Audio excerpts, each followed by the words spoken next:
Yes, there they are. Hi, everybody. And we're going to start our live stream now. Of course, we're not actually going to get started for about another 10 minutes or so. People are still arriving and getting all situated and stuff like that. Do want to let you know that after the stream's all done, I will be posting some PDFs to the Facebook page, Well Healed, including our, can you see that? Yeah, yay! See, this is why I'm using the phone and not the webcam that I got. Handouts, because we have some really cool exercises that we're going to be doing. So in preparation for that, get a box of crayons or colored pencils or markers or whatever, because that's going to be a fun little experiment. And I expect to see your finished products in the group a little bit later, because if you can see this, then you were invited, and that's pretty cool. Oh, thank you so much.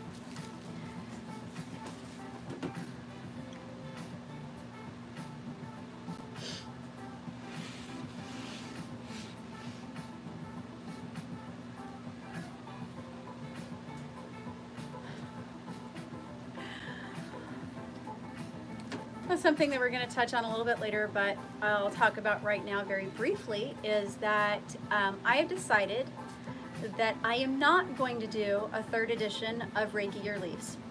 As hilarious as it is, really our practice has just gone way, way, way beyond Reiki exclusively. So instead, this class is going to be a foundation for, and we're going to use a lot of material from this to write a new book called Well Healed. It's going to be drawing on a lot of experience, a lot of different, I guess we should turn this down a little bit, huh? I hope you can hear me better now. Since nobody's actually watching live, you can't tell me. But if you were, that'd be super.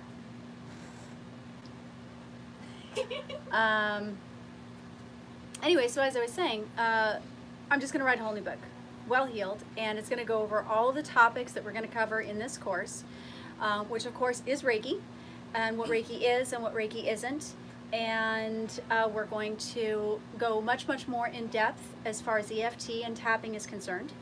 Actually, prior to that, we're going to be talking about muscle testing and how to assess your emotional states, how to work with other people when you because you know sometimes we get freaked out and we can't necessarily trust ourselves. We want to, but it's always good to have backup. Always, always, always. We're going to talk about, so of course muscle studying applied kinesiology. We're going to be talking about lots of different energy patterns and methods. Of course, things that are often taught along with Reiki but are not Reiki. If you've read the first book, then you know what I'm talking about. Chakras and meditation and tarot and psychic powers and all that stuff. Not Reiki. None of it. But Reiki likes to play. And that's what we're going to get into. Yeah, we got a little bit of time left. You don't have a notebook either. So, but you do have a knife. I always have a notebook. That one is completely clean. You use it just for Reiki. Well, not just Reiki, because like I said, we're not just doing Reiki. We're going to be doing a whole lot of different things. Now, one of the really cool things about this is also that our community has attracted a lot of people on the autistic spectrum, and I don't think that is a mistake. I don't think it's an accident. And a lot of what we're going to be discussing, especially in terms of Well Healed as a concept and as a course, is sort of autism training, you know? Actually teaching people how to deal with wherever they are on the spectrum. So that's going to be a lot of fun. Oh, excuse me. That's also going to include things like dietary restrictions, how to figure out what your specific sensitivities are and how it affects you. that's getting a little bit more into the physical side of muscle testing and applied kinesiology, which we'll get into a little bit later as well. And yeah, we are going to talk about a lot of the things that a lot of Reiki practitioners like to shy away from. And we're going to talk about medication. And we're going to talk about why and how it should be used. Because, let's face it, if you can't make your own neurotransmitters, store-bought is fine. Yes, please, by all means, use Reiki, use tapping, use whatever other methods you can to mitigate and reduce your dependence on medication, but understand that there's always going to come a part where if you have to have it, you have to have it. There's nothing wrong with that. And don't let anybody shame you about it. And if they do, tell me and I'll come punch them in the dick for you. Okay? All right. So, how many people here like dick punching? Woo! Yay, woohoo! Okay, not you. You're not your dick. But if somebody else needed a dick punch, would you be willing to deliver said dick punch? He's smiling wisely, so I'm going to go with yes. I'm not going to tell stories. All right. So, hey, people need dick punches. All right, so when we actually get live and people start, if everybody remembers, and people start getting in, the questions are going to come up on my screen here, and I'll answer them verbally, and I will try to say who they're from and everything like that. Here we have Miss Sarah. Here we go. Hi, Miss Sarah. Hi. Sarah I'm is... doing things. You are doing things. Sarah is a figure that you're going to see probably a lot more frequently. She is my official apprentice and is going to be my backup. And like when I can't, and we're going to talk about this as well, working with spotters, when you work with a big shit, she's mine. Amazing lady. And there is Miss Cassidy. Hello, Miss Cassidy. Cass has never done anything like this before, so that's going to be exciting. And here is Mr. Steven. That would be, or Mr. Cass, Mr. Cassidy. There you go. That's Mrs. Steven, Mr. Cassidy. They're an adorable couple, and I love them to pieces. And I'm not just saying that because they're related. Not that anybody can tell. What? What? Not you. Her. Because that would be weird. I don't remember giving birth to you. Of course, that was during the 90s. Anyway, so... It's body time for all of us. I admit to nothing. What on earth? You just flew out of your shirt. Oh, baby, it's down here.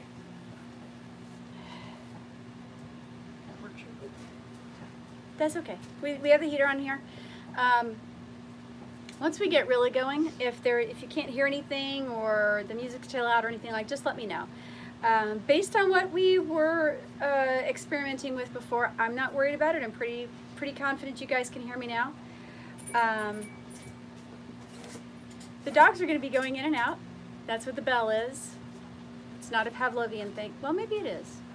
They've conditioned us to get up and open up the door whenever they ring the bell. What could be more Pavlovian than that? One of them stole the bell. One of them did what? One of them stole the bell the other night.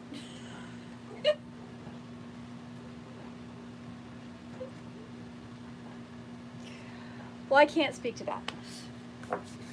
All right, it's 7 o'clock. We're going to give Angie just a few more minutes here because she said that she wanted to be here for this. I'm not going to check messages since I'm using my phone to do all this.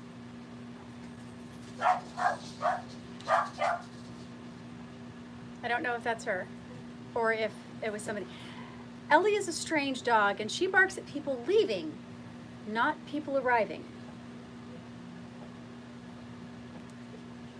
Weird cover.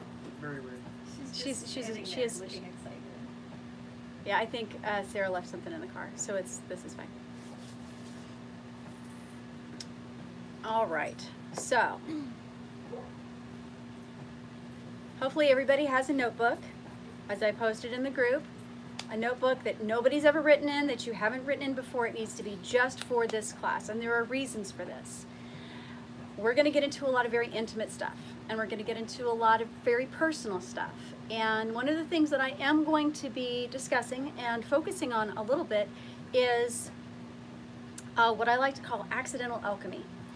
And it came up here night before last? When were Aramis and Devin here? It was night before last, right? Mm-hmm. Yeah. Sunday night? Yeah.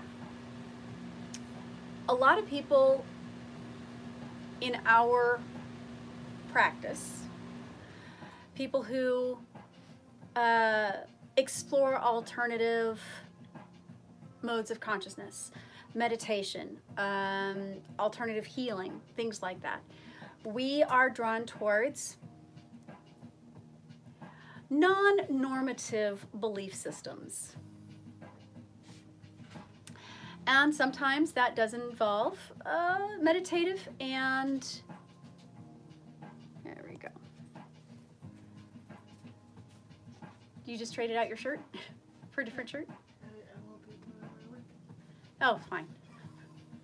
It's okay, you can plug where you work, if you care. Or not, okay, fine, whatever. I want to stay anonymous. You want to stay, good luck. Yeah. You're on the internet now. Damn it! Anyway, so they were talking about some of their practices and talking about some of the things that they were doing to try to get like prosperity going and things like that. And one of the things that they brought up is one of them did a ritual in a jar, but it was to bring prosperity. So he trapped his prosperity in a jar.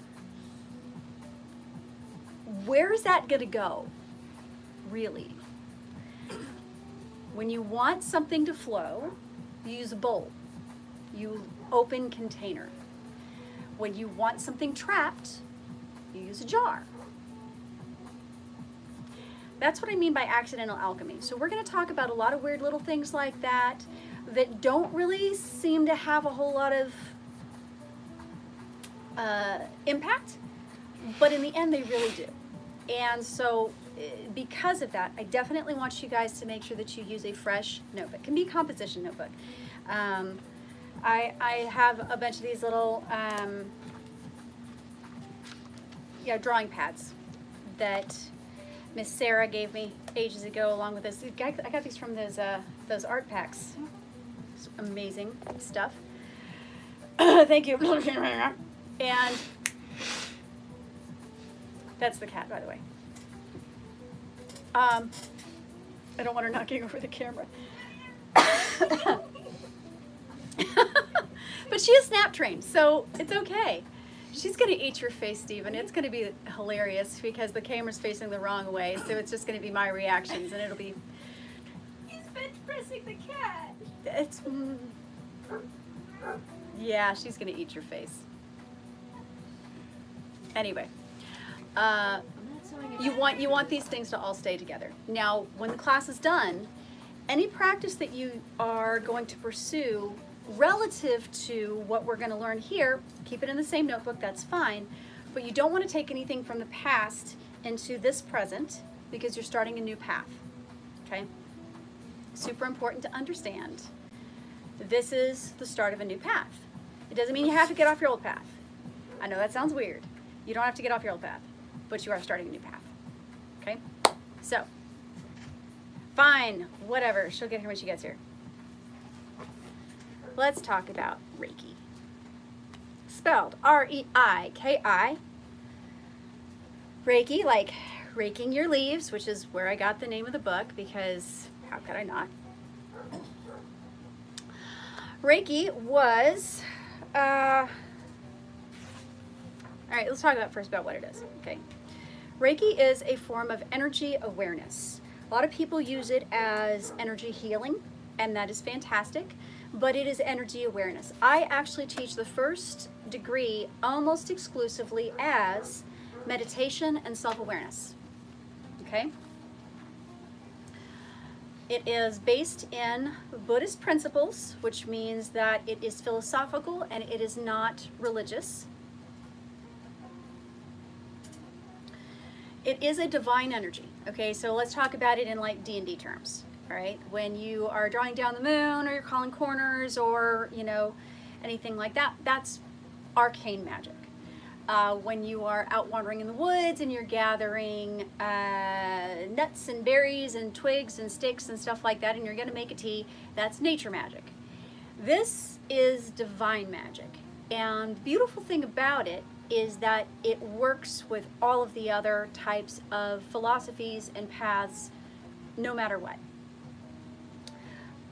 So the first thing is to understand it is divine energy. You can use any word for God you want. I don't give a shit. God probably doesn't give a shit. Because as long as you just call it and acknowledge it, that there is something outside of yourself that you are connected to. I do not attribute any sort of human style intelligence, because I think the universe is just a lot bigger than that. But that's just my attitude. That's just my perspective. Yours is yours, and by all means, please follow it, because that's what's important to you. The second thing is that Reiki cannot cause harm. If something were going to happen, and actually I ran into a situation like this very shortly after I got started. I was working with somebody who was on a number of medications, and we were trying to help him with a lot of emotional issues and a lot of mental stuff, a lot of stuff that had happened in the past. And when Reiki's flowing, it's warm and it's fuzzy, and you can feel it like this warm current going through you, and then it just stopped. And almost like, you're speed reading and you hit a bookmark. You just, it was a little bit weird. And he realized, as he was describing to me what was going on in the days following, what we were doing was changing him physically. And if we had gone too far, it would have changed his tolerances for his medications to the point where it would have been dangerous for him. And as it was, he had a doctor's appointment that following week and ended up actually rolling back on a lot of his medications. Kind of cool shit. Because Reiki can change you. It can change you physically, it can change you mentally, it can change you emotionally. But it's not going to change you in ways that you don't want it to change. And it's not going to change you in ways that you are not expecting or that you're not desiring. It can help you find peace. It can help you find compassion when you don't have it. It can help you find love for yourself. It can help you express love to other people. Things that you may or may not necessarily be able to accomplish on your own. There's this really, really weird attitude that we have, especially in the US, and it is this fierce individualism. And it's stupid, because if there are a number of things that absolutely, yes, we can do by ourselves, if we absolutely have to. But humans aren't drawn to be isolated. Humans are drawn together, not just in one-on-one relationships, but in enclaves, in tribes, in clans, in groups, in communities, and then towns and cities. We are drawn together for reasons. And with that, Reiki does help you connect with other people. And that's one of my favorite parts about it.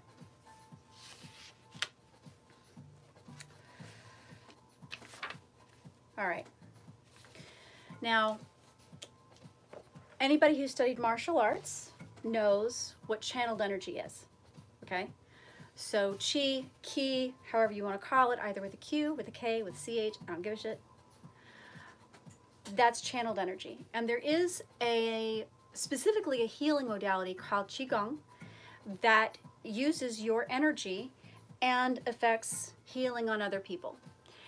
And Reiki is very, very much like that, except it's divine energy as opposed to being internal energy. So you're not using your own energy to affect healing on yourself or on anybody else. You are using universe juice. Whoever got that reference, I love you.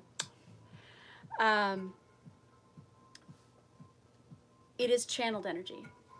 when we call Reiki, when we invite Reiki in, it comes in like this warm, fuzzy blanket that just kind of goes whoosh. At least that's my experience.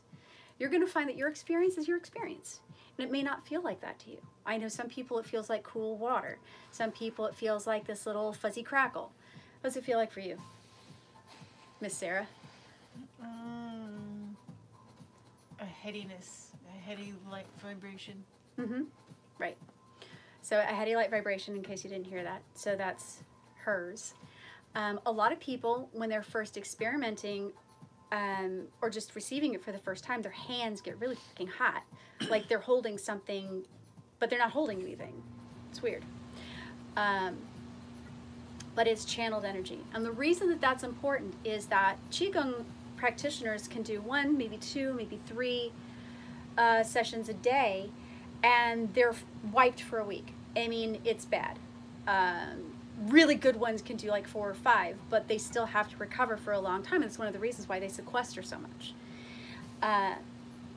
If I do 4 or 5 sessions in a day, I'm going to be up for a week, and I'm going to get so much shit done. Oh my God, because I'm channeling that, and it's not just me giving this to other people.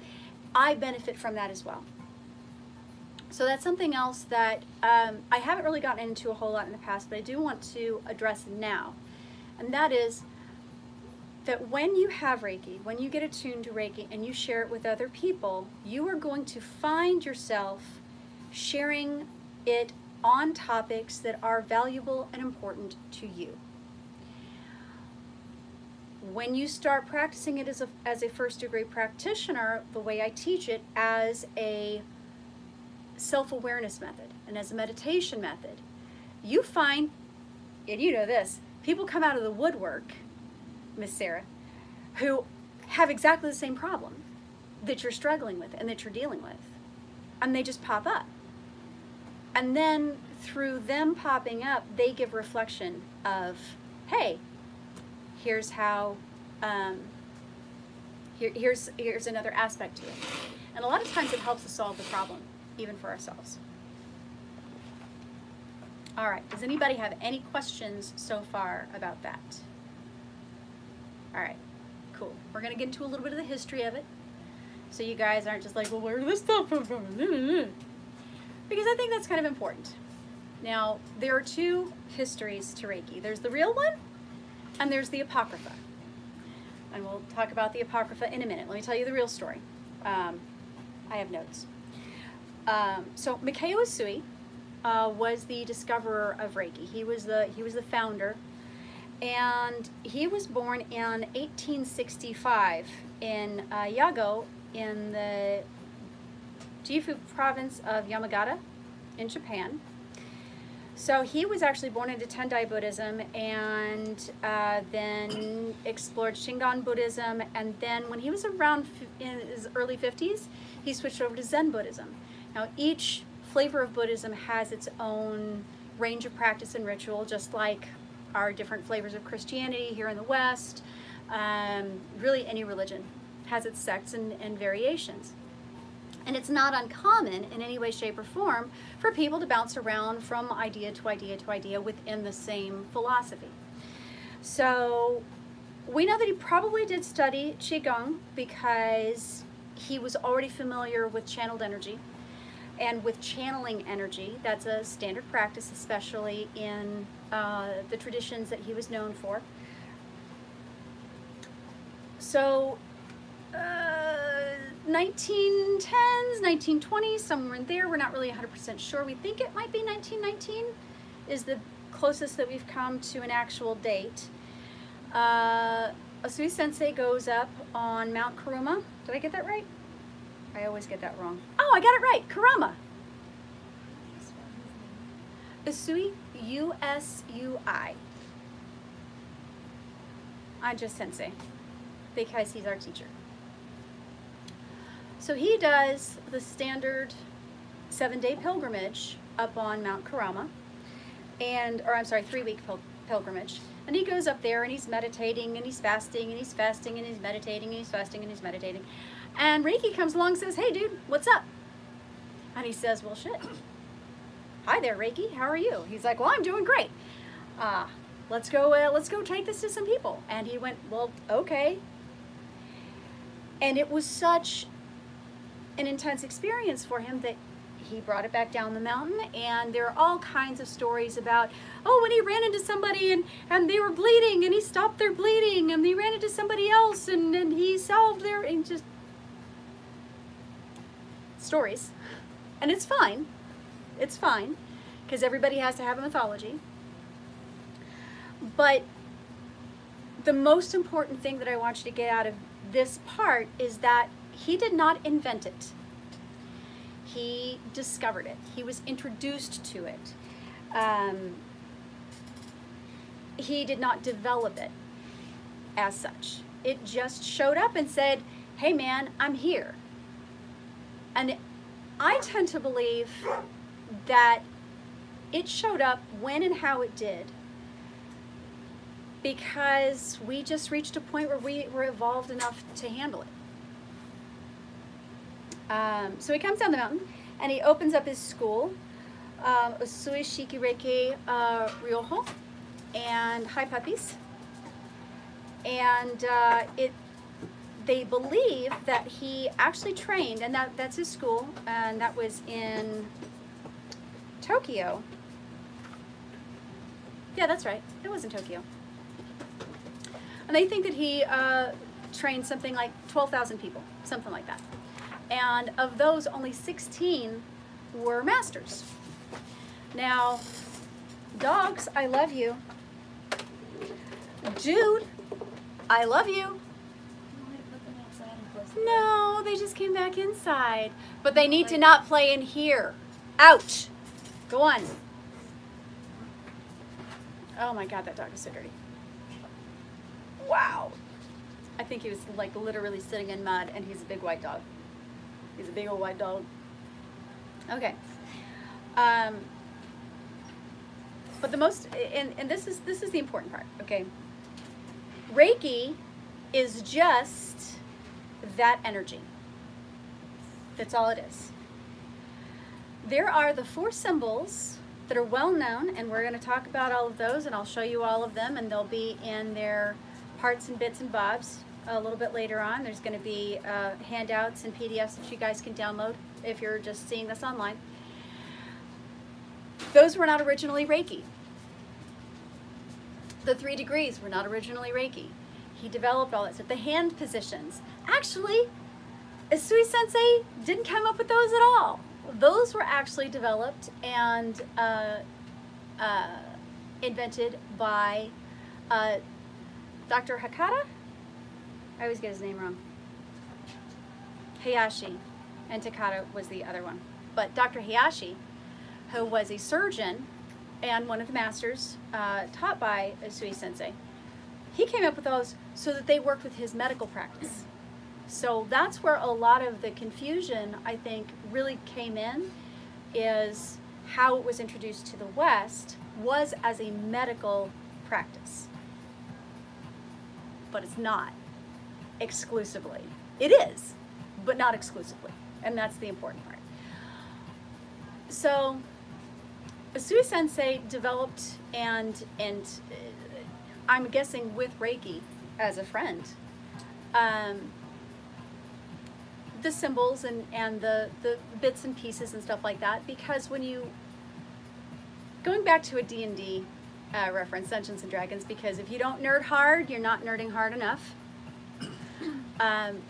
When you get a magical item in Dungeons and Dragons, you have to attune to it, and that means you spend time with it.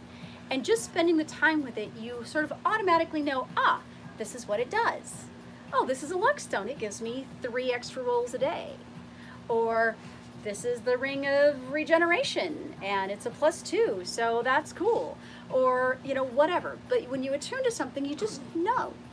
And knowing Reiki the way he did, he was able to develop it a little bit more. Now, why do we have the symbols? We have the symbols if it wasn't originally part of Reiki, because there are different flavors of energy, and sometimes you need a little bit of training wheels to kind of understand how they work.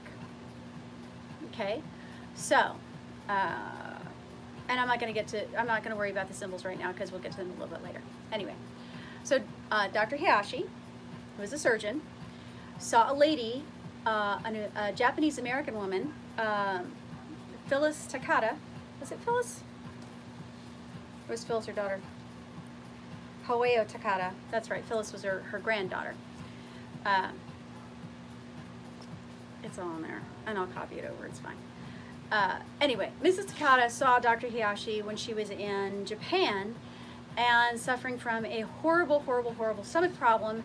And the surgeon was like, well, we could operate, or you could go see this guy, Dr. Hayashi. And she said, I'll go see that guy.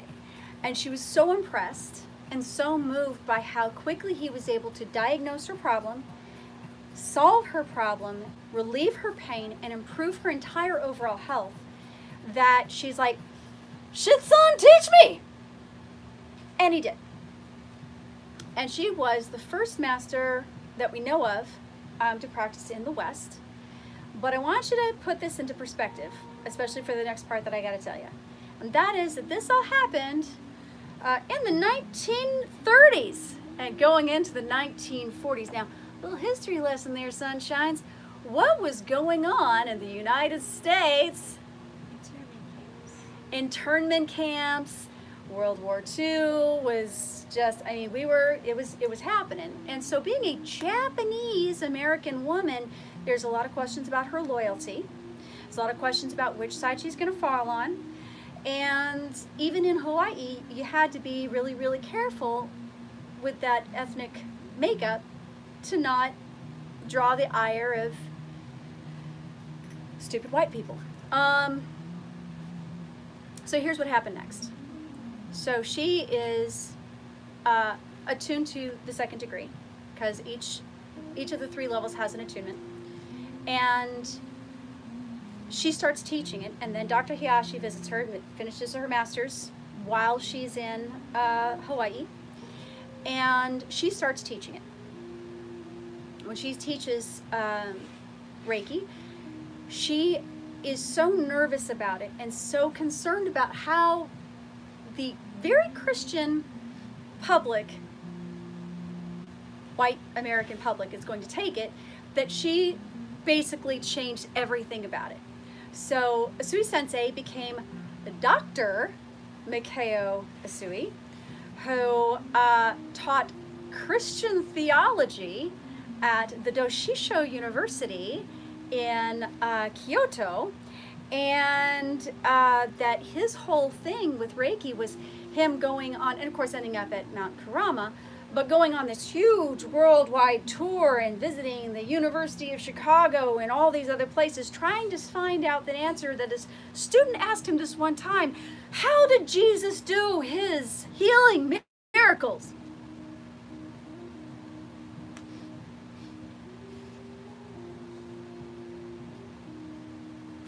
I don't think I need to say any more about that. Y'all already know it's bullshit. It's okay, because we're not going to get mad about it being bullshit. It was absolutely necessary to couch that entire story in this mythology in order for it to be accessible to the Western public at that time, historically speaking. And frankly, I love having Reiki, and I wouldn't have Reiki right now if it weren't for that. So we're just going to call it an acceptable little white lie. Except that there are people who actually have access to the truth now and are still claiming that story, Reiki Alliance, and they have their own attitudes about it as well. One of the other things that I want to mention that is a little bit different, the way I teach it versus the way other people teach it, I have a tip jar. I don't charge necessarily. You guys can buy my books. I deeply appreciate that. But, or horns or whatever else, you know, keep me from starving to death if you can. But I don't charge for Reiki. And I definitely don't charge $150 for a first degree attunement, and I definitely don't charge $500 to $1,000 for a second degree attunement, and I sure as don't charge $10,000 for a master attunement. Because it's Reiki. Reiki is everywhere. That's the worst type of gatekeeping. Yes, Reiki is sacred, but it is not sanctimonious. It is karmic. It is not dogmatic. And that's really, really important to understand. Okay? If there's any questions about that, by all means, ask me. Now, the problem, of course, is that when the Reiki story got passed along, a lot of pieces got left out, and this sort of sanctimonious, holier-than-thou bullshit kind of proliferated, and what ended up happening was that people started seeing the holes in it and getting a little wise to it and going, well, no, that's not the way it's supposed to be. That does make sense. So they started splintering off.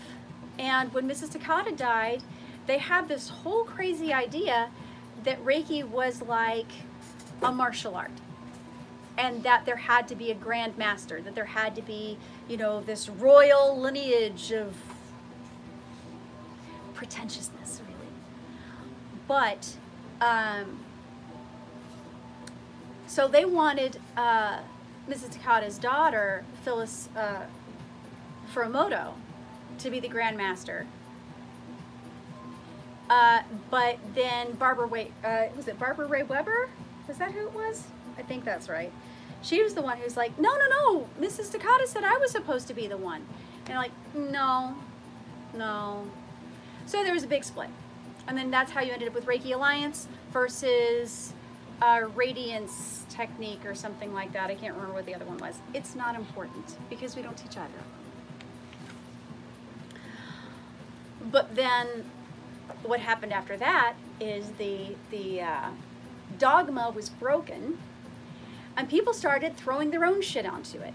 And so you'll find things on Tibetan Reiki and Egyptian Reiki and Lemurian Reiki and Atlantis Reiki and, you know what, man, whatever floats your boat. I don't give a shit.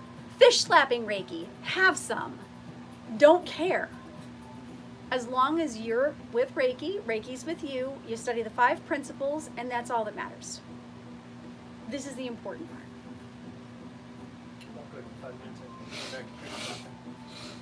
Fish slapping Reiki, it's a thing.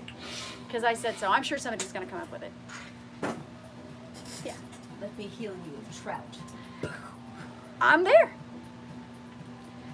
Okay. Take that bass and slap that ass. All right. Here's the part you guys want to write this down. Okay.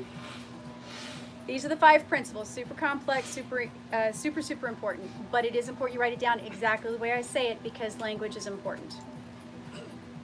Principle number 1, just for today.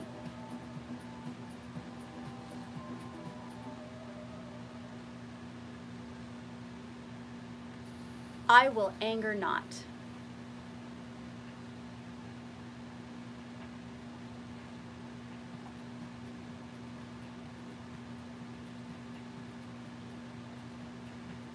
Okay? I will anger not. Now, I said it exactly like that. In that, not I will not anger, I will anger not. And it's important. We'll get to it in a minute. We'll explain all of them. Number 2, just for today. And yes, write it again. I'm looking at you.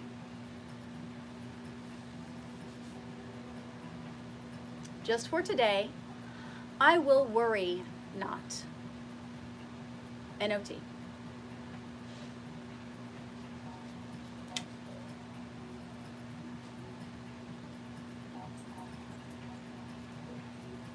Not a sponsor. Could be. Oh, that'd be amazing. I'm not sure I'm their demographic though. Give us more. Monster, sponsor us! Monster sponsor us. Java monsters especially. Kona. Salted caramel though. Oh yeah, but it's so sweet. You can only do this so much. Anyway, just for today, I will worry not. Okay, number 3. Just for today, I will be grateful. And that's a period.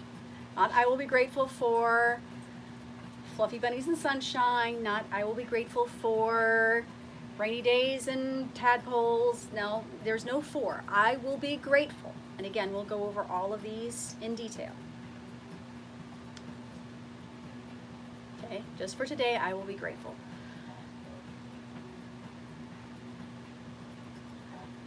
Just for today, I will do my work honestly. Just for today, I will do my work honestly.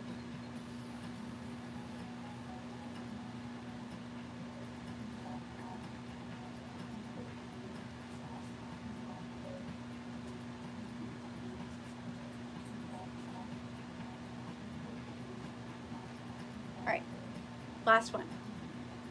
Just for today, I'll go slow, just for today, I will treat myself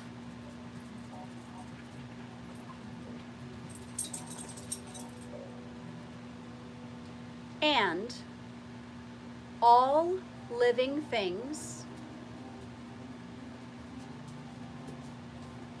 with compassion and respect.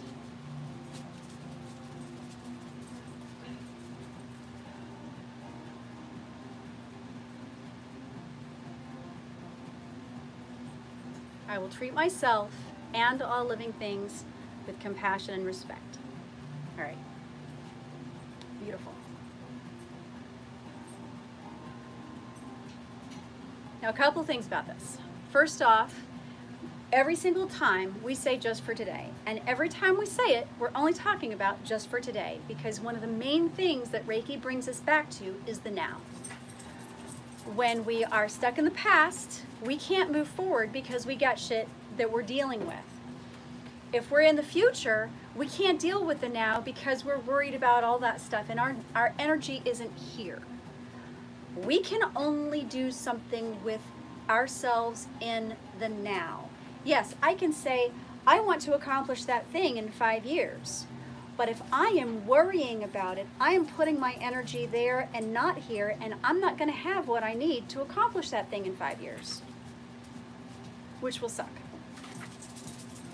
Guys, do you mind? I have an enormous dog, and he's still a puppy. Anyway, just for today, I will anger not. Just for today, I will worry not. Just for today, I will be grateful. Just for today, I will do my work honestly. Just for today, I will treat myself and all living things with compassion and respect. Now, I'm going to go over them briefly, and we can actually talk about them more in depth next time. But anger not.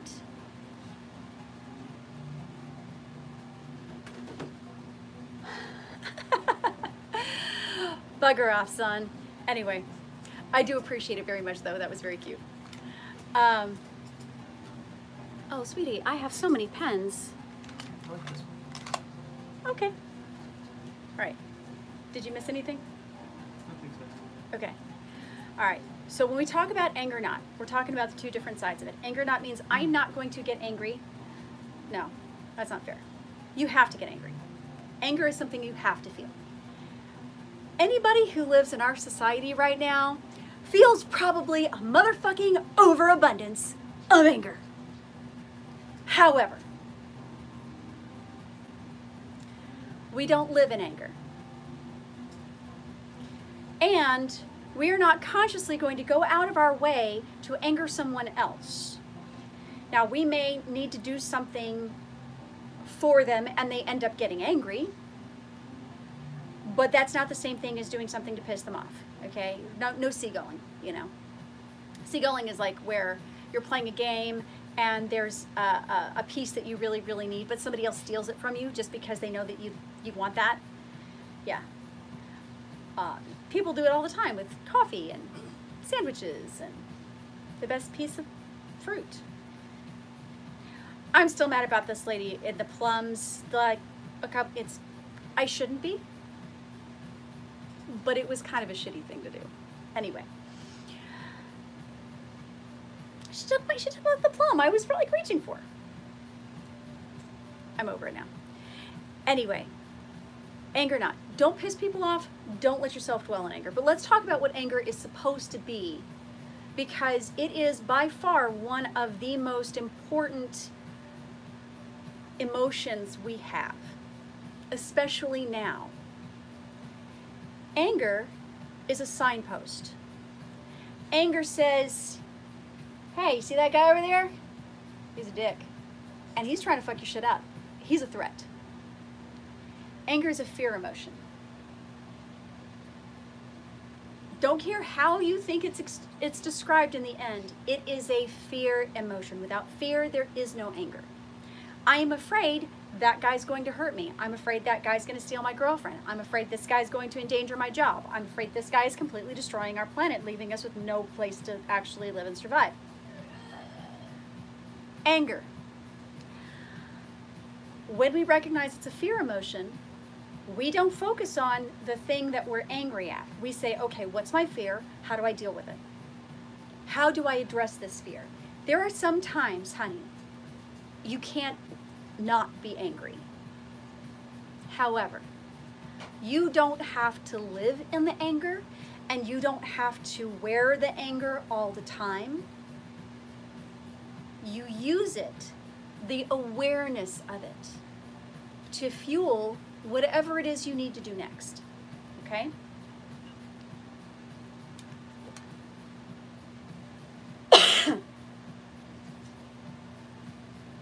I get angry a lot because I'm extremely impassioned about my world and my planet and the people I care about.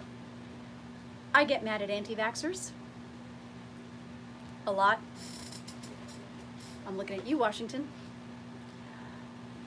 I get mad at climate deniers. I get mad at people who think immigration's actually a problem for our economy. I get mad at people who think that raising the minimum wage is somehow unfair. I get mad at a lot of things.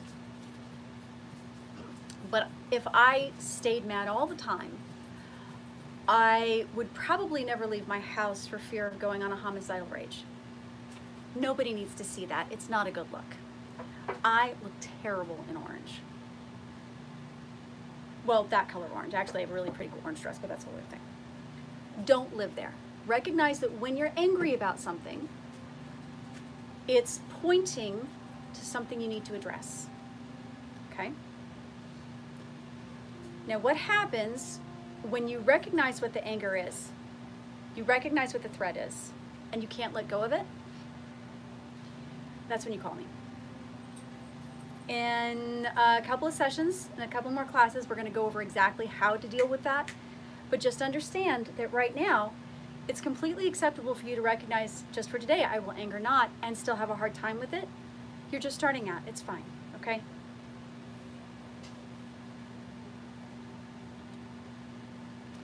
Are you giving the puppy noogies? Does it work? Does that button work? It doesn't work. Oh, yep, you're giving the puppy noogies. No, it's pets, I swear. Noogies! So adorbs. Anyway, yeah, this is my, this is our game room, by the way. And also our guest room. Sorry, guys. Okay, so just for today, I will worry not. Okay, so anger is a very outward-facing emotion. I will anger not, and you can recognize something outside you and say, I'm pissed off at that, I'm pissed off at that, I'm pissed off at that, I'm pissed off at that, I'm pissed off at that. Worry is the same fucking thing, except inside. I'm worried about this. I am facing that emotion and that fear inside. And I'm fretting about the future, and I'm fretting about this, and instead of blaming somebody out there, I am diminishing my own power and energy to address my problems because I'm focused here. What if I'm not strong enough? What if I'm not big enough? What if I'm not mean enough? What if I'm not tall enough? That's a common problem for me, actually. Worry doesn't do anybody any good.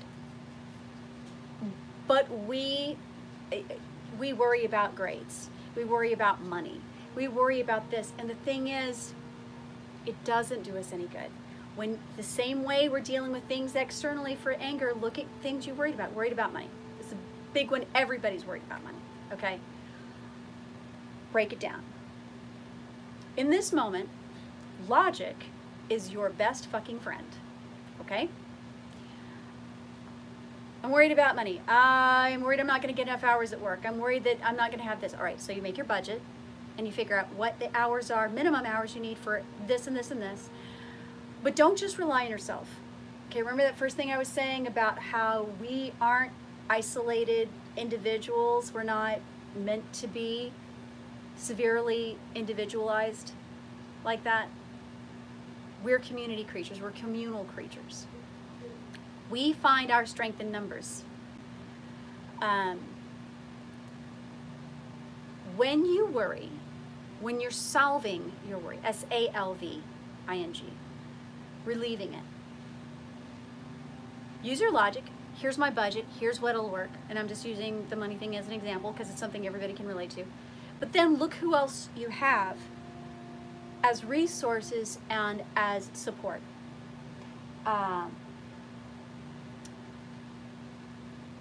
One of my favorite things in the whole wide world is that it costs less to feed 10 people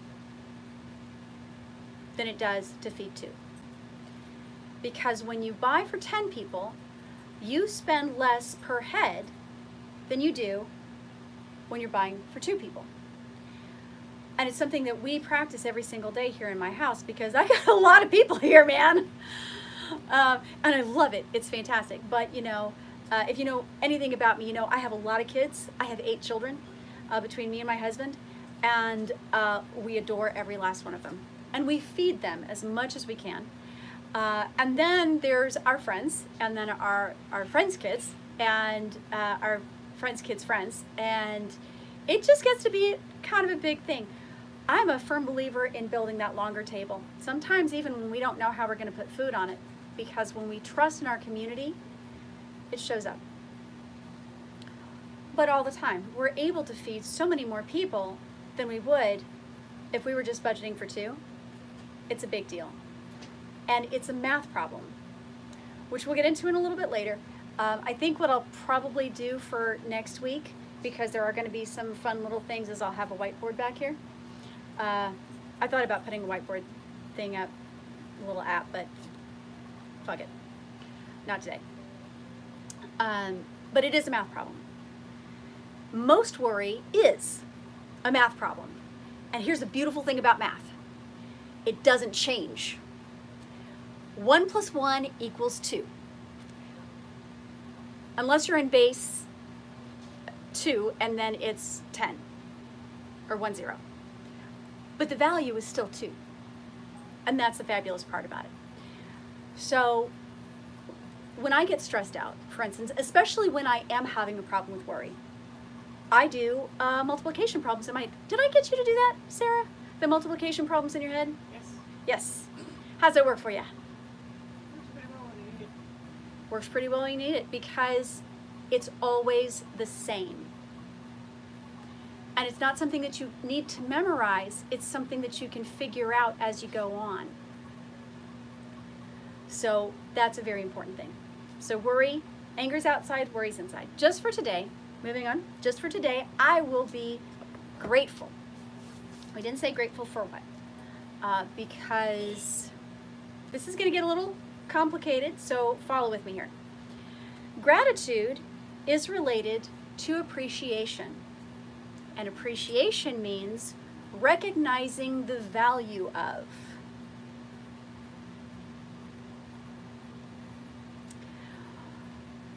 So it's really kind of a, you got to be a little careful with your intonation, because sometimes I'll say something like, you know, I really appreciate you. Which means I recognize your value, and it might be that you're kind of a waste of my time, man. I know, a little passive aggressive, weird thing to have in a Reiki class, but the fact is, I do recognize the value of somebody that is wasting my time. And I'll also recognize that they're here asking me for my time for a reason. And I will try really hard to figure out what that is. But you have to work with me on that. By the way, complete aside, I'm going to mention this right now to everybody in my Well-Healed group. It is very, very common, and I am totally here for you. Ask for advice, totally fantastic. I got it for you. I got your back. If I don't know the answer, I will find it for you. I will find the right one for you. But I absolutely do not tolerate assholes, which means if you're going to show up in class and you're going to have Reiki and you're going to take part in our exercises and you're going to ask advice and things like that, and then you don't use it, you're on your own, honey. I love you. I absolutely do. That's why I'm doing this. But I cannot have any room, cannot have room for assholes. All right. So we say gratitude. We mean I recognize the value of. We means I am consciously searching for the positive value of. Now, and Cass has mentioned this before. She's already got this. What is it you say? Approval? Accept but not approval. Accept but don't approve. Or Right. understandable but justified, but not justifiable. Understandable, but not justifiable. Okay? And it's something we're going to get into a little bit more when we do the forgiveness class. Okay? And we start talking specifically about acceptance. It's a tough one, especially when somebody's done something really, really, really, really bad. Approval is not the same thing as acceptance. Acceptance is not the same thing as approval. That means that you can accept that something happened, but not approve of why. You can see the good that came of it without actually having wanted it to happen. Okay? Now, very, very gentle, mild example of this is Miss Cassidy herself. So, Miss Cass, I gave her up for adoption 25 years ago. Because I'm old. And at the time, I absolutely did not really want to do that, but it's what I had to do to keep her safe. Okay? And I missed her horribly. And I cried a lot. And I had a really difficult time with my grieving process, and I realized that that was one of my karmic lessons in this lifetime, and we are going to talk about karmic lessons and reincarnation and past lives and stuff like that a little bit later. But one of my karmic lessons for this lifetime was dealing with grief, because in past lives, I just didn't. I took the other way out, and it didn't work out, obviously. So I'm back to learn this karmic lesson. I mean, obviously among others. Nobody has one lesson. I swear to God, dog. You're killing me here. Ugh. Such a good puppy. I have great puppies. Except for I have guest puppies. Except for that one. She wants to help. Her ears, I think she still thinks we're on satellite. We're not on satellite, baby. It's a corgi. Anyway. It sucked horribly. And I would not change it for the world. I wouldn't change a single moment of it. Because Miss Cassidy just came home, not even a month ago. And she is the most amazing woman. And she could not have done that if she had lived with me. Now, she is still absolutely my daughter. Trust me, she's absolutely my daughter. But I wouldn't change a single moment. I am utterly grateful that I cried every single tear, that I had every single moment. No, I'm crying. You can cry. I'm crying. We can all, you know what? Waterproof mascara for the win. And tissues. We got plenty of tissues. We always have tissues. I wouldn't change it. Not a bit of it. I am grateful for every sad face. I am grateful for every sorrow. I am grateful for every sleepless night. Because it's worth it for me in the end.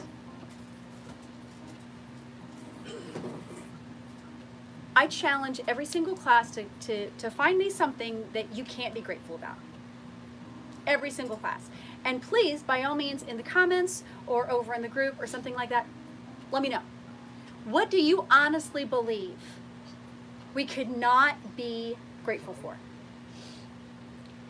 And I'm going to tell you right now, the Holocaust doesn't count.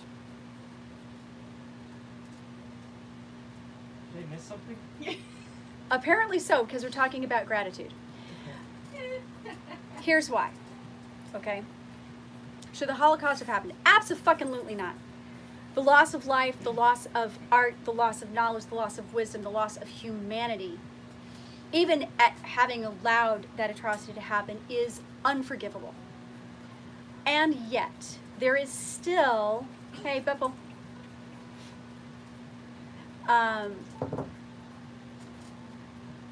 and yet, without the Holocaust, we would all be speaking German.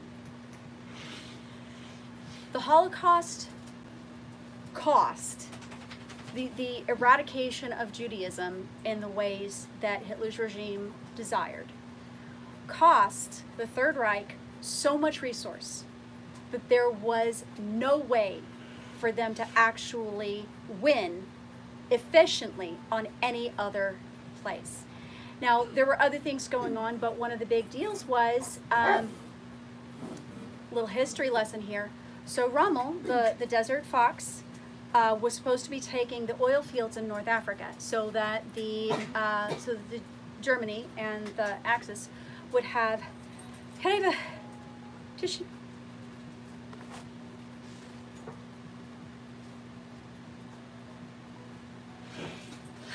Whatever. It's because I thought praying would bless you, isn't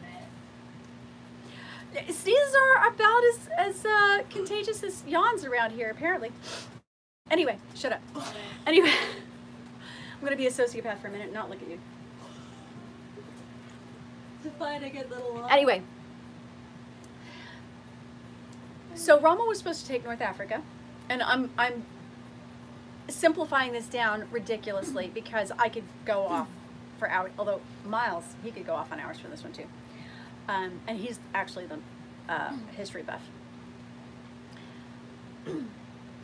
So many resources were diverted to Auschwitz and Dachau and all of the concentration camps that Rommel never had the resources he needed to actually take the oil fields in North Africa, in Saudi Arabia and Egypt and all of that. So there was literally no way for them to bolster their resources enough to fuel the rest of their conquests.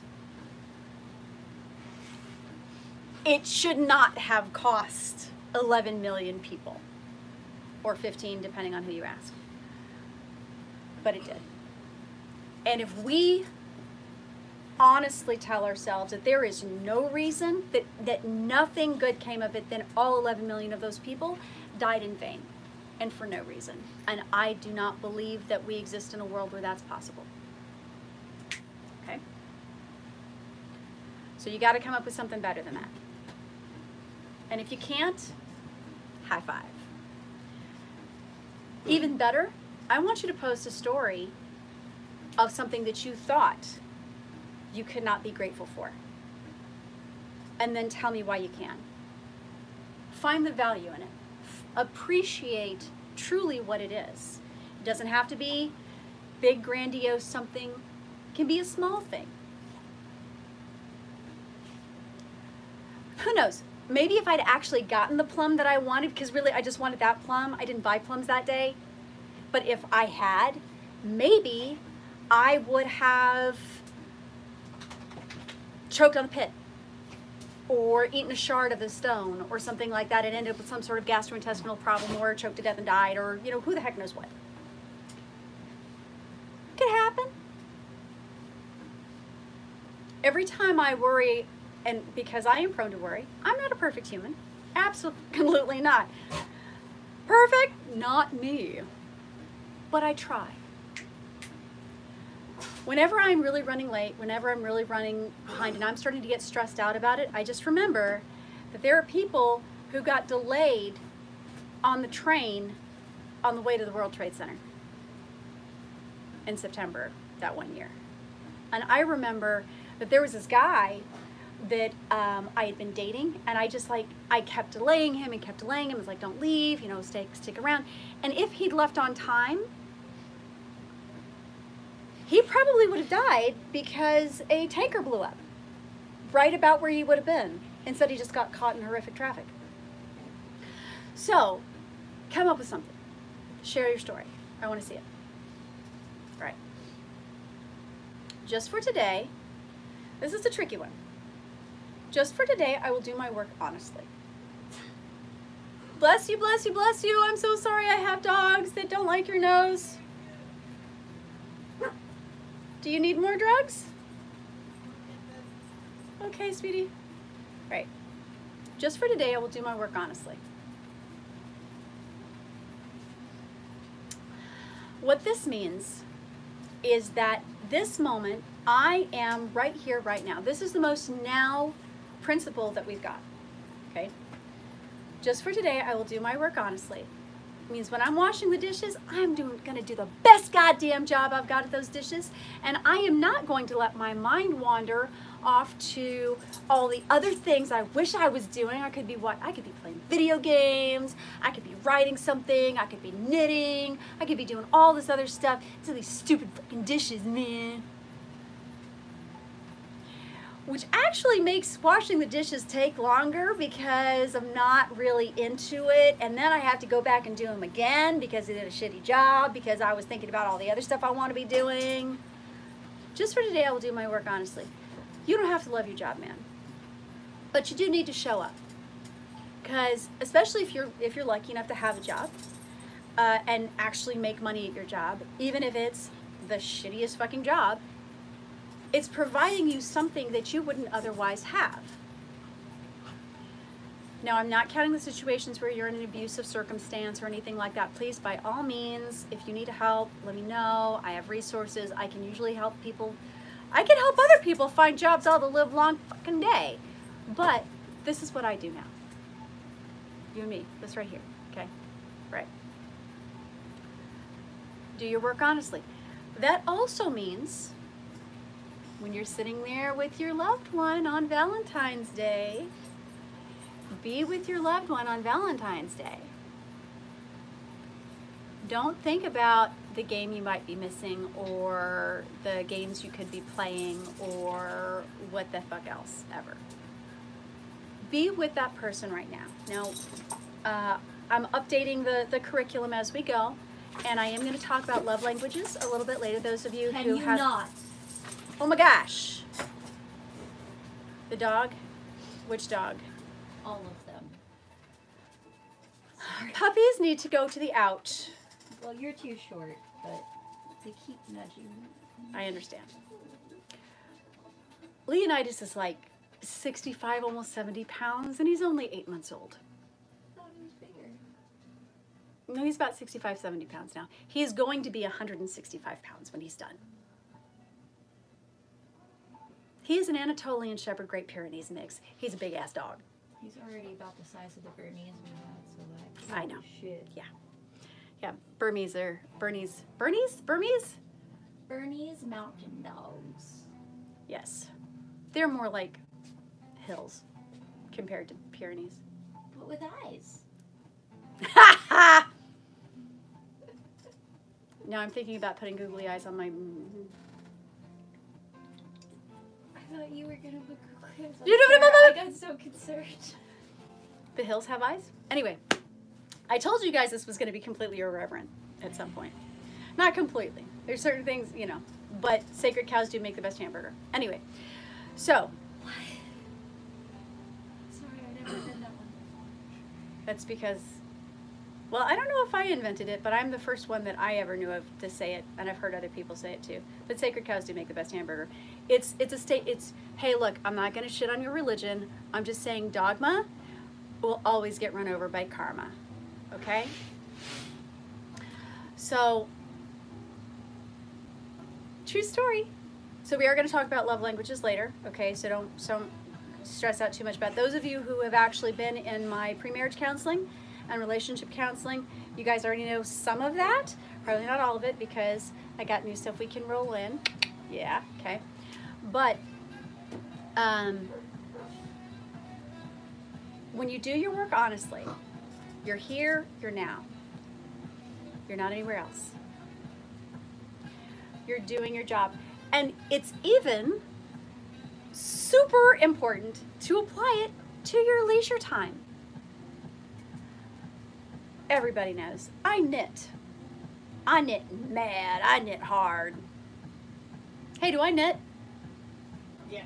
I'm a all the fucking time. knit. You're a yarn monster. I'm a yarn monster.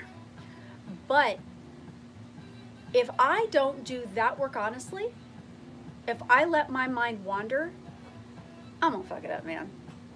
And I am not doing stockinette stitches for days and days and days, although I will manage to fuck that up too.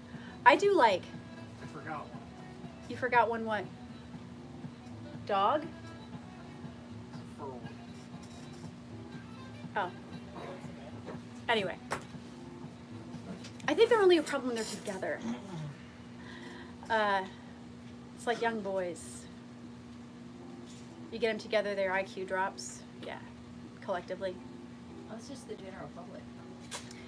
It's worse with young, like 4 and 5-year-old boys. Oh my gosh, the trouble. Woo! And you got to get to them on their level. It is so much fun. It's crazy. It's just absolutely insane. You're dealing with 7th graders, aren't you? All ages?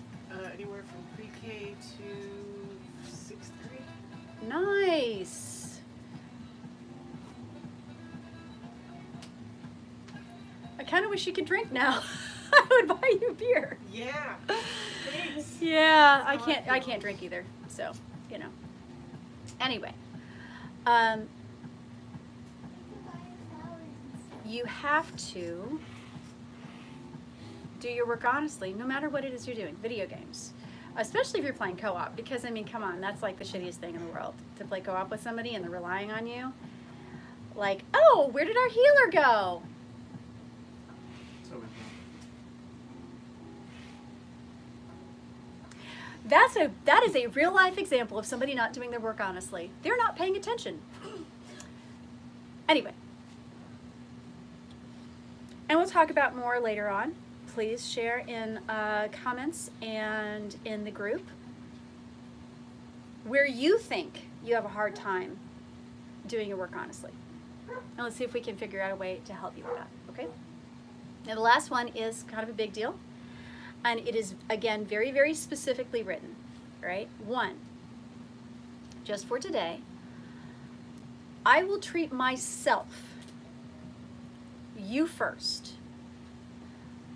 You treat yourself first. I'm not sure how many of you have been on airplanes. I'm assuming at least like 3. When you're on an airplane and they go through the safety measure, they say, in the case of catastrophic decompression, a little thing is going to fall down with the oxygen in it. You put it over your face first, and then you put it over the face of anybody that needs help. Now, why the hell would you do that?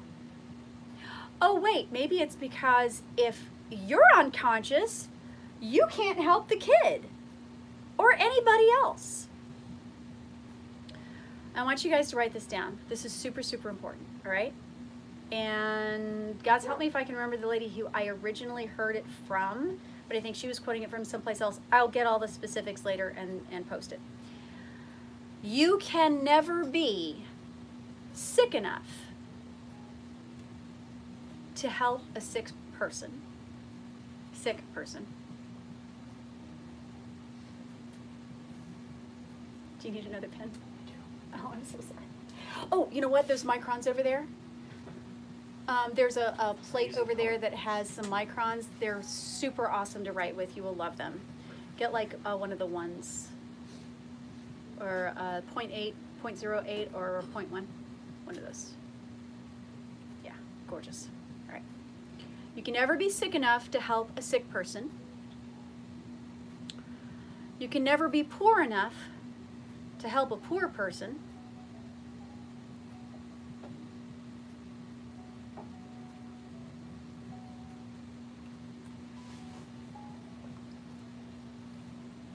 And you can never be depressed enough to help a sad person. Or sad enough to help a depressed person. However you want to put it. Specifically talking about depressed people.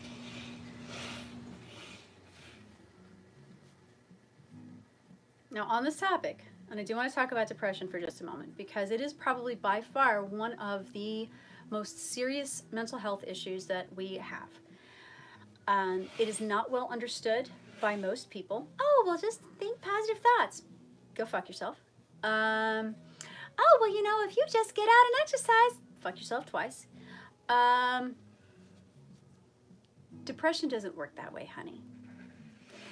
There's also different types of depression. There's situational depression, such as when you lose a loved one, when you lost a job, when something, I like to say, do not diagnose yourself with clinical depression if you are merely surrounded by assholes.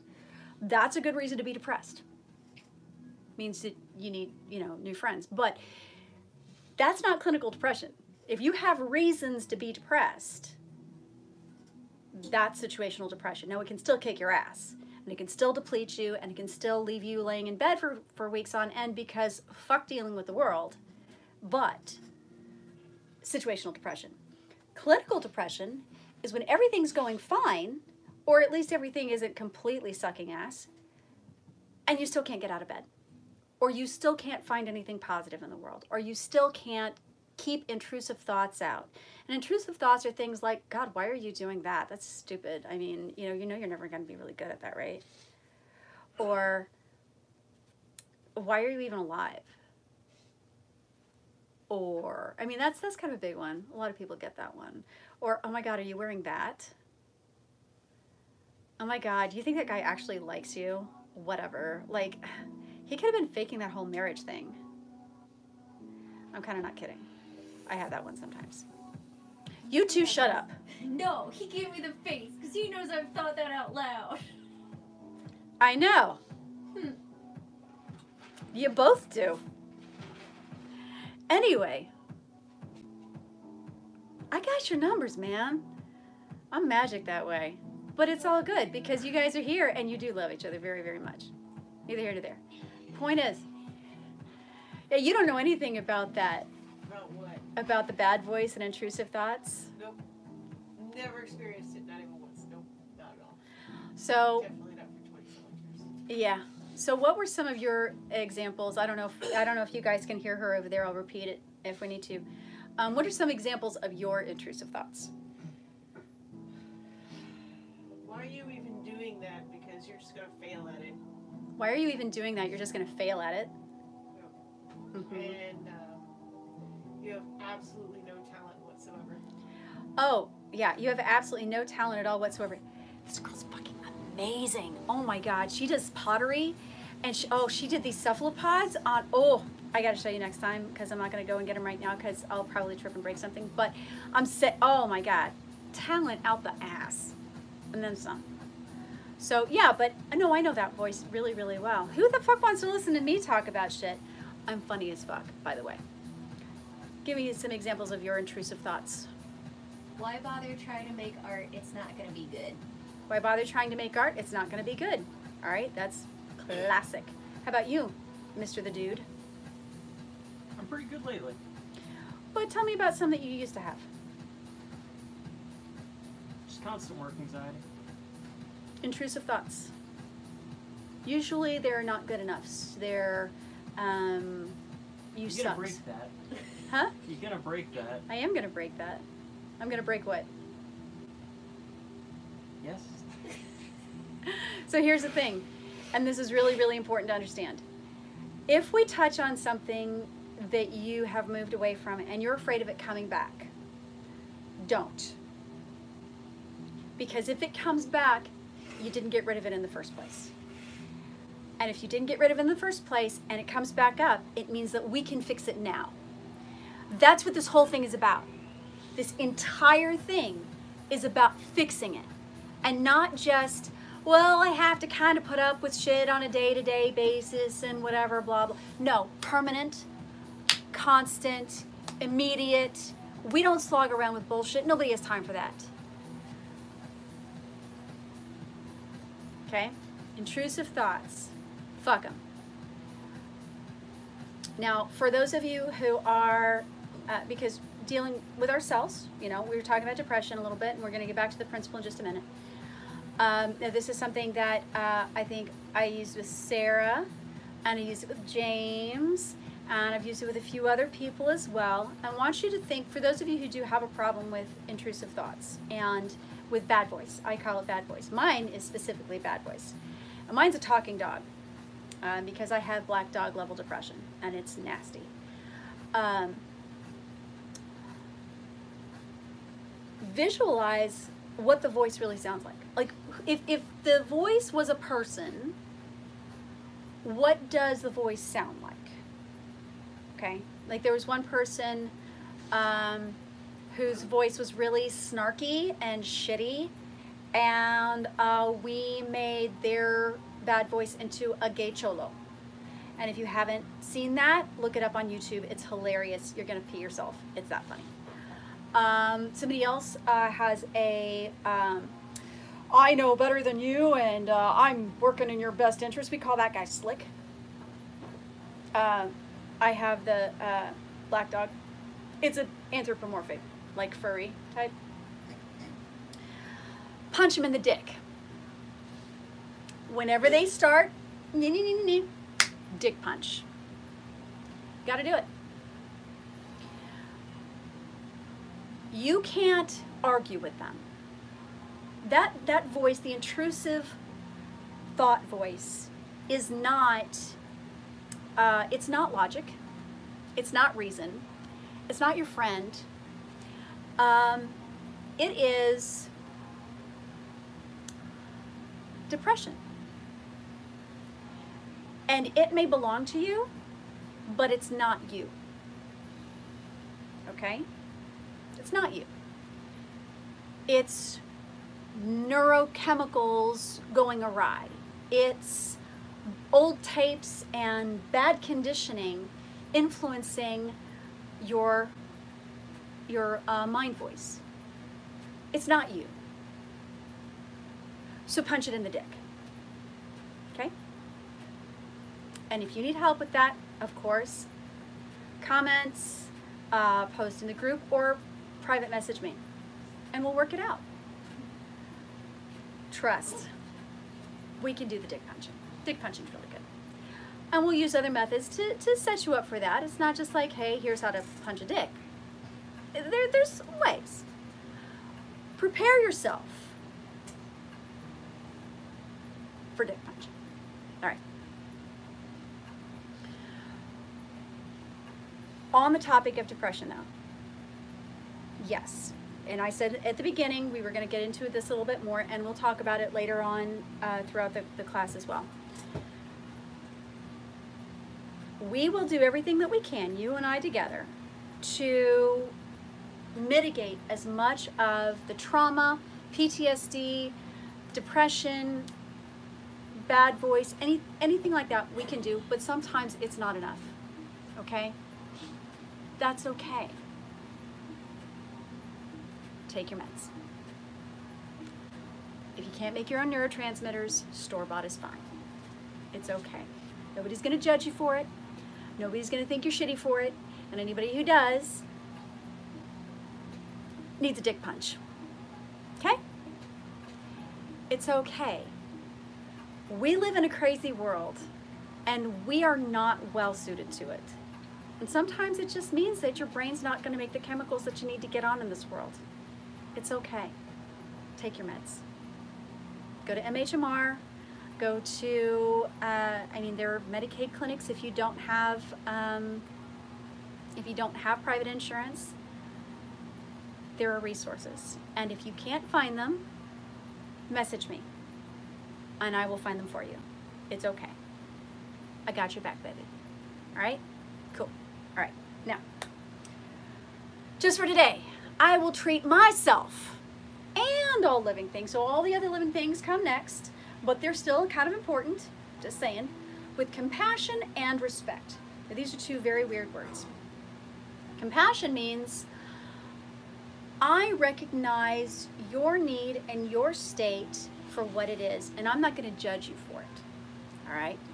When you treat somebody with compassion, you're not going, oh, I'm so sorry you had a bad day. That's the worst. Oh, because I had a great day, but now I'm having a shitty day because you had a bad day. That's called sympathy, and it sucks. Don't do it. Instead, compassion is, wow, I'm really sorry you had a bad day. You know what? Let's go get some ice cream. Or why don't you tell me about it? You know, I had a great day. Let me tell you about my great day. I'll lift you up. Compassion is giving somebody a ladder. Okay? Instead of falling down in the hole with them. And we're gonna go into compassion much more extensively later because it's a big topic, but that's the short version right now. Respect is a little weird. Respect, in the same way that gratitude means I recognize the value of a thing, respect means I recognize and acknowledge the position a thing holds. So, respect me or else. Usually comes from people who expect you to believe that they're higher than you. They're wrong. They may have authoritative control over your paycheck or your but they themselves are not deserving of respect because it's a shitty way to be. They're not demonstrating themselves as positive or effective human beings, right? I bring this up because specifically,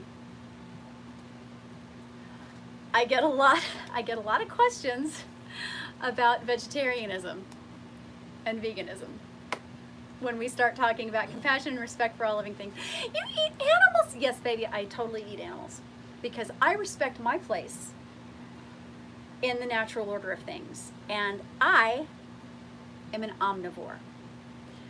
My body does not like being a vegetarian. It does not. If your body likes you being a vegetarian, honey, please don't eat meat. That's respecting you. I respect me. Respect the fact that I gotta eat meat. Dude, I tried going vegetarian for like a year and a half. It was the worst. I thought I was gonna die. It didn't matter how many supplements I took. It didn't matter. It was bad. That's okay. My genome says I need to eat meat. But I have a really good friend who is a type 1 diabetic and is completely vegan. Not because he's, you know, fluffy bunny animals and stuff like that, but because that's what's good for his body. The guy's in his mid-40s and he looks younger than me. And, you know, I look pretty fucking young. So, it works for him. But he does it because he's a type 1 diabetic. That's what his body needs. He's respecting his body. Okay? In the same way, when we talk about any of the things that require respect, I'm sorry, hang on a second. About 10 minutes. He's eaten though. How's his?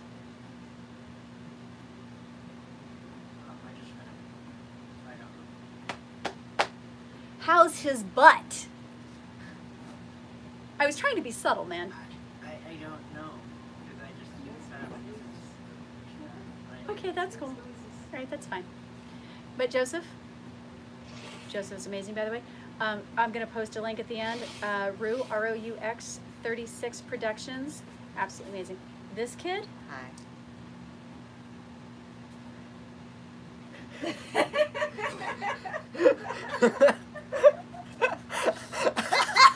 Way to photobomb your mom's live stream, dude. No, it's that he's that much taller than me at 15. It's okay, he's taller than me too, and I'm 10 years older than him.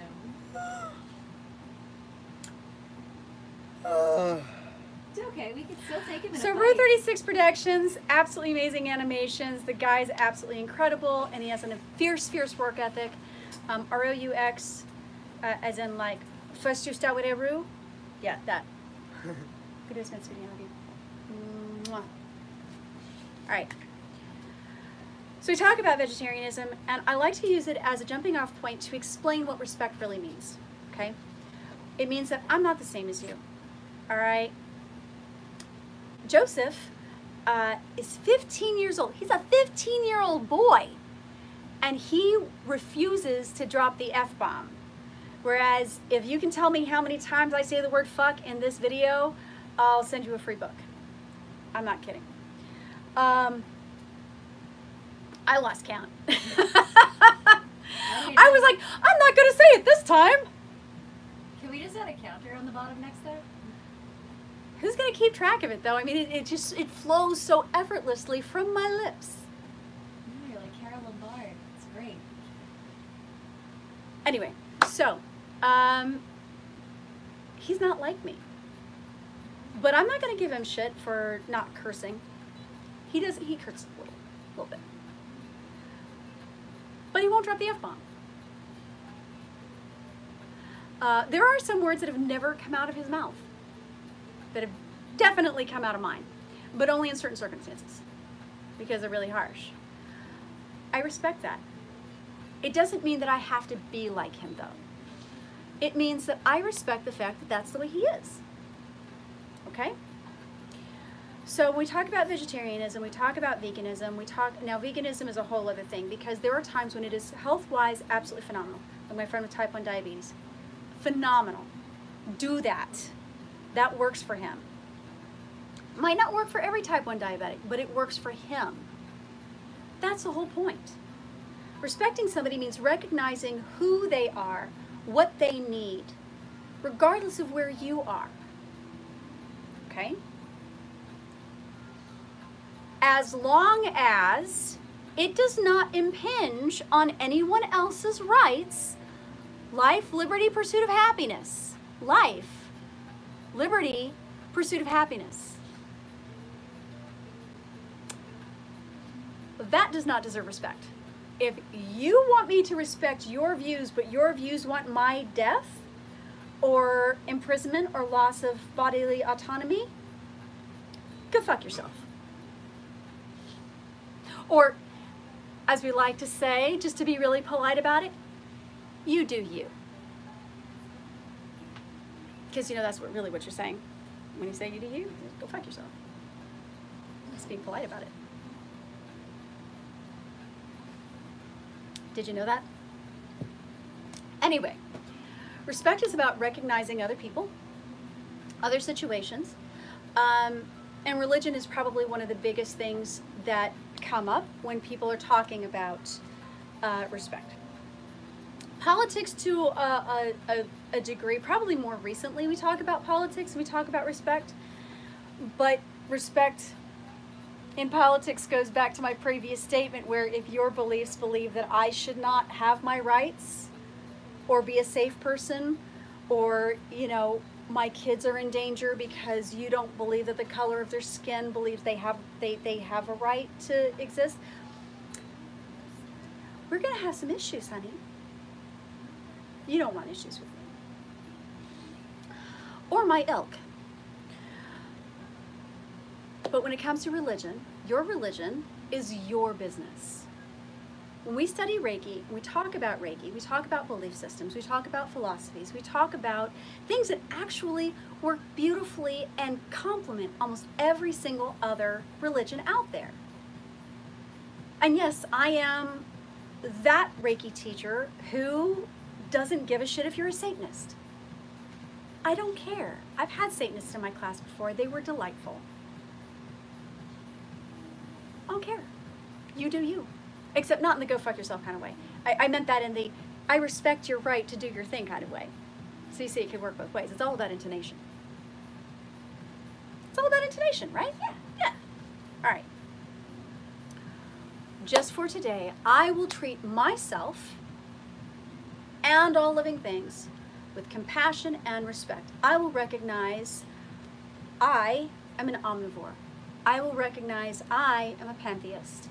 I will recognize that I am a geek and a weirdo and a nerd. That's me. And I'm not going to try to change that for anybody because I respect my right to be that way. I respect and I have compassion for myself. When I have really, really bad days for weeks on end and I can't get out of bed, that doesn't mean that I'm going to stay in bed. It means I respect the fact that that's how I feel. I'm acknowledging it. I'm having compassion with myself and I'm like, all right, what do I need to do to fix this? Compassion, difference between compassion and sympathy, going back to that whole thing. When you sympathize with somebody, you have no intention or capacity to change their state. When you have compassion for someone, you recognize that they are in a position that requires change. And you are committing yourself to helping them with it. When you reach out and you have that compassion for somebody, that's what you're doing. Okay? It's kind of cool. All right? Does anybody have any questions so far? I know that there's a lag on the live stream, so we're going to wait just a minute and see if anybody has any questions. Please feel free to post them. If you have any, well, what about this or what about that? And in comments in the group or private message, describe to me a situation you don't think deserves compassion and respect. Let's talk about it. Because here's the weird thing about it. There's a lot of things that don't. Right? People that want to steal our body autonomy or, you know, separate us from our loved ones or, you know, prevent us from having a livable wage or surviving, you know, the next 10 years. You know who I'm looking at.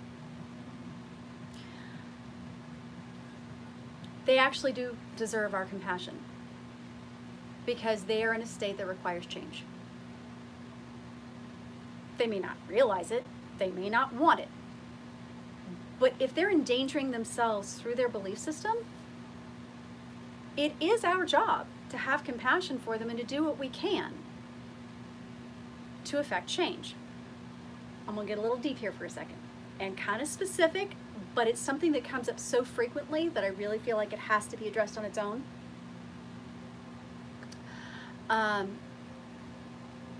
We talk a lot about toxic relationships.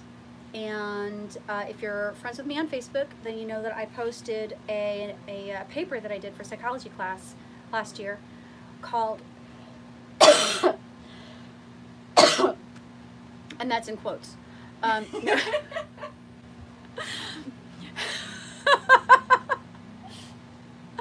getting the eyeball hard over here. I love you too. I can't remember what it's called actually, but it's about the topic of blood is thicker than water and how that's not the real statement. The real actual adage is the blood of the covenant is thicker than the water of the womb. And what it means is that relationships that you consciously enter into willingly and with compassion and respect are more powerful than any relationship you're born into. Now, that doesn't mean that the people that you're born with are automatically trash. It means that if those people do not treat you with the same level and the standard as people you choose to hang out with, fuck them. I mean, not literally because that's gross, but bye, bitches. It's just the way it is. That's compassion and respect. Compassion for you, respect for you, yes, but it's also practicing compassion for them. And here's why. Not a sponsor. Yet. We'll see. Why are there so many fucking assholes in the world right now? Because nobody challenges their right to be an asshole. Sure, everybody has a right to be an asshole. They also have the right to face the consequences of being an asshole. First Amendment rights just mean your ass won't be arrested for talking about things. It does not mean that somebody can't say, you're a dick, shut the fuck up. Okay? So, when your dad, your mom, your uncle, your auntie, your cousin, your whoever espouses a philosophy or an attitude that you just can't get behind or that directly endangers you. If you're gay and they're extremely homophobic, and I hate using that word because it means fear, and homophobia is really hate, intolerance, and it's completely based on misguided bullshit and disinformation. But that's another story entirely. At some point, and remind me, somebody later, to post a link to Biological Exuberance by Bruce Bagamill. Phenomenal treatise on animal homosexuality and natural diversity. It really puts the whole, where did this come from? Your butt. It really did. For millions of years. True story. Anyway. Homophobia. Trans and people don't want to respect your gender. Female and people don't want to respect your autonomy or your space or your whatever. Male and people don't want to respect the fact that you're male. Because toxic masculinity and patriarchy don't just hurt women. It's really dangerous to men too. Respect your emotions, respect your feelings. You have to have them. Yes, my love.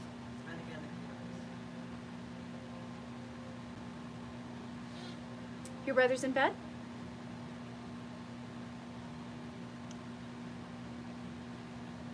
I'm going to give you 10 minutes to clean the kitchen. Like Dishes in the dishwasher, put up the stuff from dinner, everything like that. And then you can get on. Okay? But I really need that kitchen knocked out before you get on the computer tonight, okay? All right, sweetheart. I love you. All right.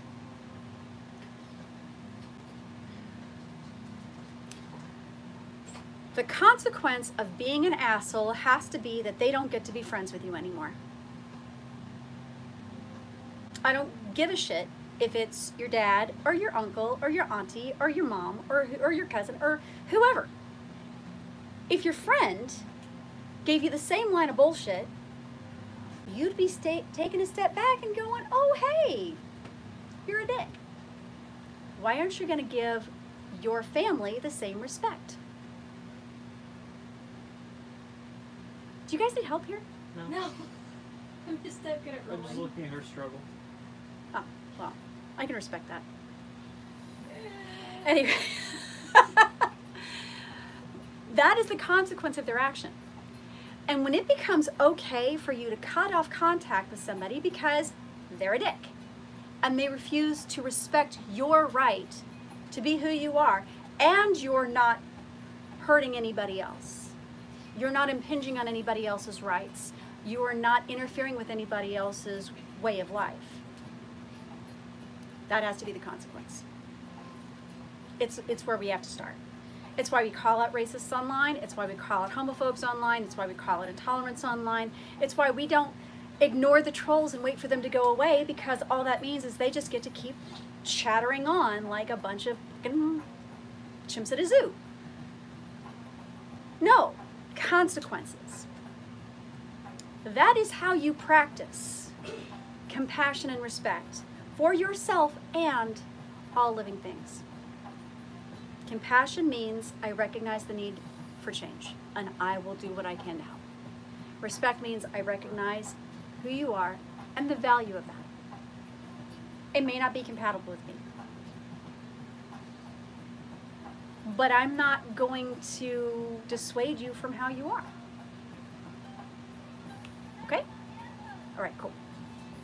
Does anybody have any questions about compassion and respect? Yourself, other living things. Anybody? Did I miss anything? Sarah?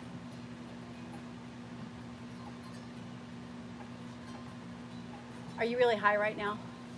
Okay, good.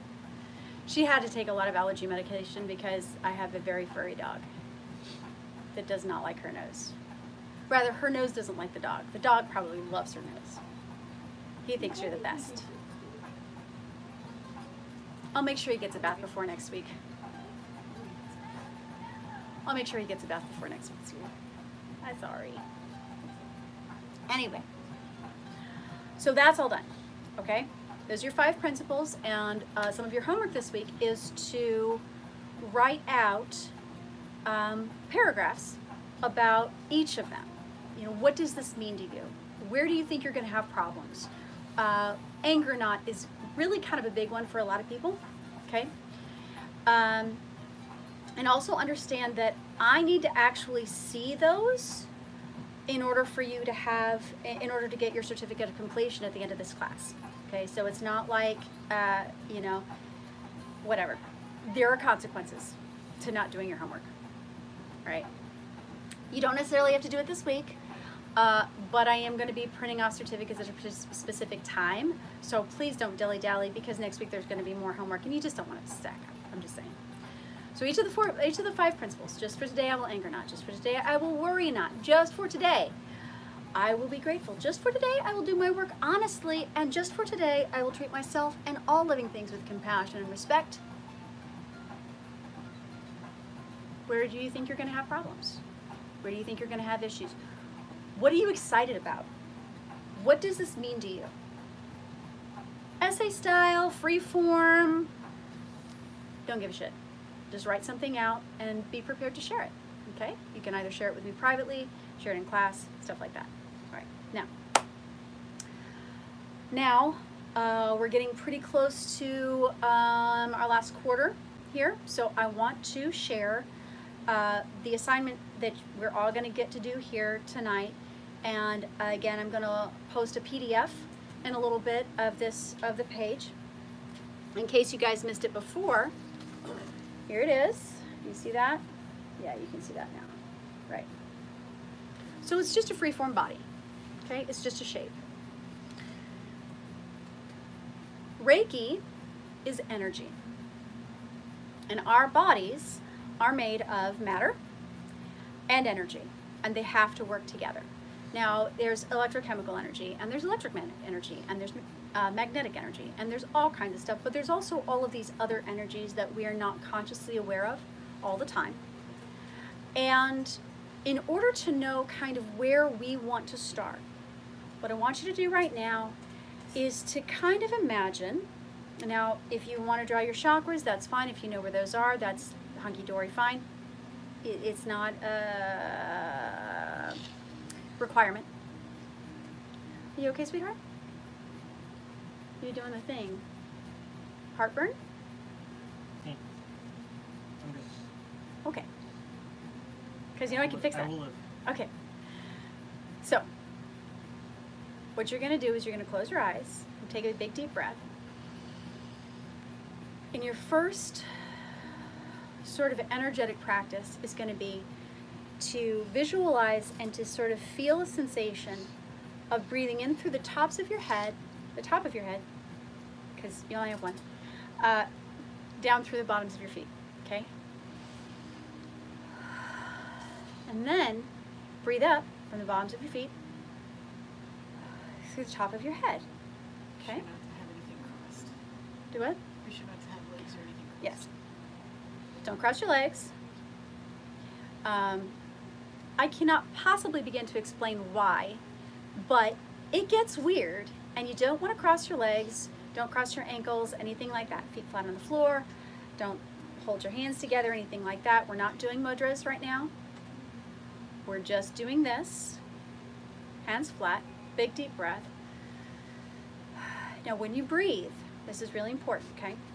You're breathing both with your chest and with your belly at the same time, okay? So they're both going in and out. And a lot of times when you first start this, you have to consciously do it very, very slowly, because we're used to only breathing with our chest and only consciously breathing with our chest, and it goes, and we have to, it takes a lot more effort. But when we're breathing with both, it takes less effort, so we have to slow it down.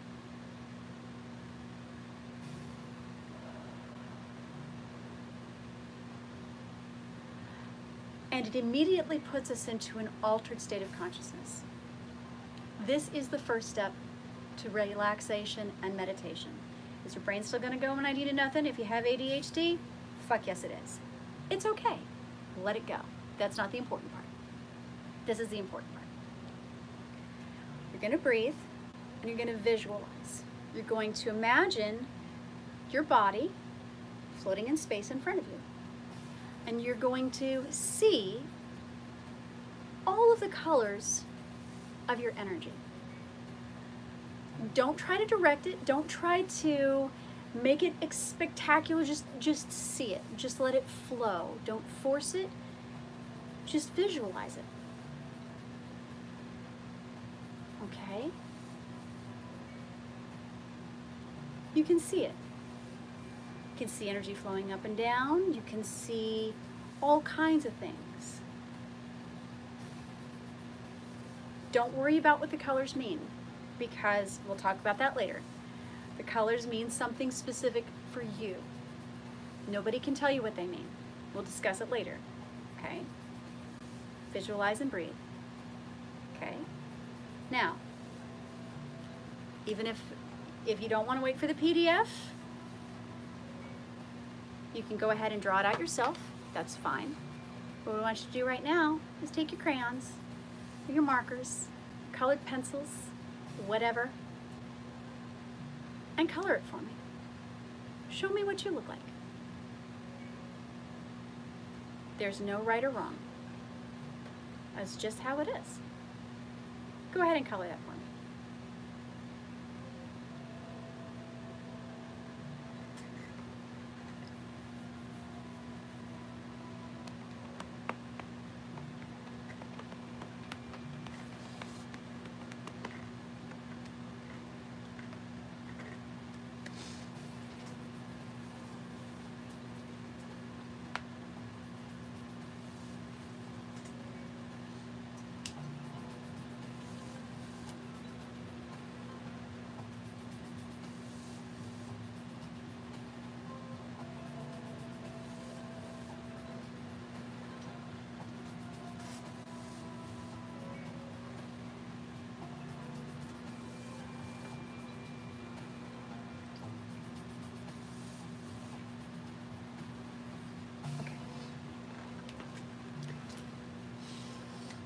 So I'm actually going to wrap up right about here.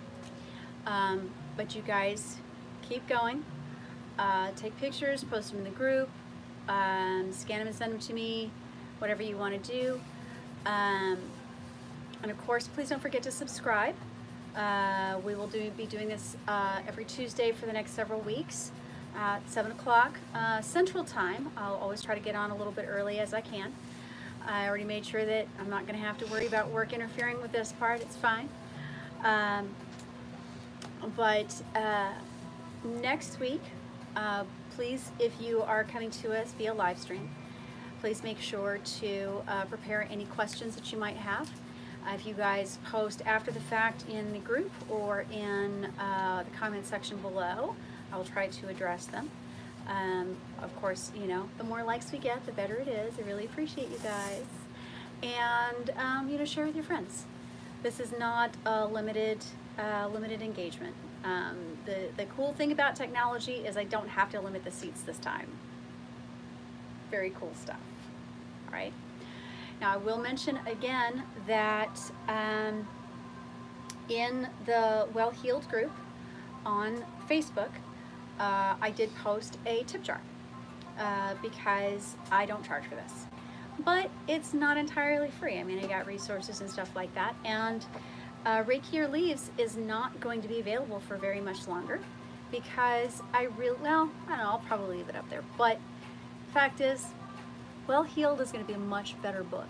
It's going to be much more comprehensive, and it's going to be a much more exciting journey, I think. We're going to cover a lot more modalities. We're going to go into, like I said, EFT, which is Emotional Freedom Technique, and it's the tapping method. It is extremely powerful. We're going to talk about muscle testing, both for emotional issues and also some physical issues. And that actually plays in very strongly to that autistic training I was talking about, because a lot of times we don't know. You know, am I hungry or do I have indigestion? I can show you how to find out. It's not hard. It's really kind of cool too. We're going to be talking about NLP, neuro-linguistic programming, which and we're not going to do a deep dive into that because I really feel like a lot of people kind of go off the rails after a while. But there is a certain amount of mindfulness and a certain amount of consciousness that we can really address when it comes to the words that we use and the way we let our thoughts come forward. you know.